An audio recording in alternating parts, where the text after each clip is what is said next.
5,000 সদস্যের কোস্টগার্ডকে আমরা ক্রমান্বয়ে এই সময়ের মধ্যে 10,000-এ উন্নীত করব। প্রায় জায়গায় আমাদের রিভারাইন এরিয়া আছে, তা আমরা জানি যে এটা নদীমাতৃক বাংলাদেশ, আমাদের প্রিয় মাতৃভূমি।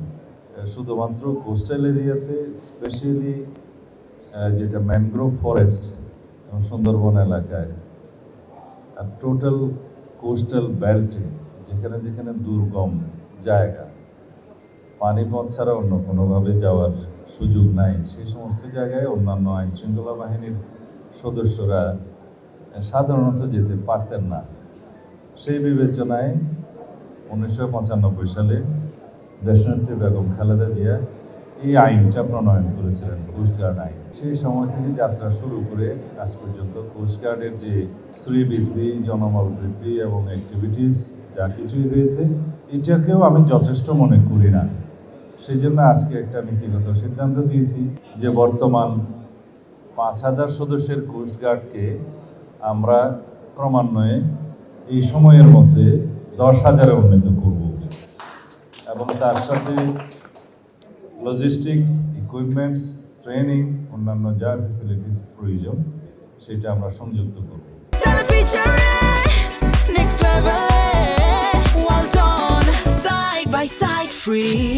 এইভাবে আমরা কোস্টাল বেল্ট সহ রিভারাইন এরিয়ার সমস্ত জায়গায় আইন শৃঙ্খলা পরিস্থিতিকে উন্নত রাখতে, নিয়ন্ত্রণে রাখতে কোস্টগার্ডের মাধ্যমে আমরা সচেষ্ট হব। এগুলো সবই এই কারণেই প্রয়োজন যে একটা বৃহৎ অঞ্চল যেখানে দুর্গম জায়গা, এখানে দুর্বৃত্তদের পদচারণা বৃদ্ধি পেয়েছে।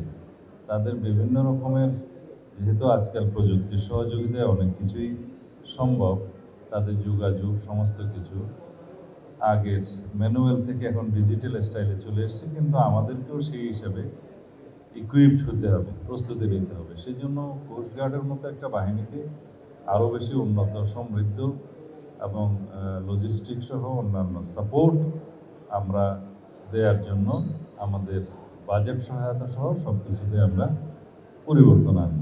এটা শুধু বাংলাদেশ নয়, পৃথিবীর সব দেশেই ডিসিপ্লিনারি ফোর্সের মধ্যে, ডিফেন্স ফোর্সগুলোর মধ্যে একটা ইন্টেলিজেন্স উইং থাকে।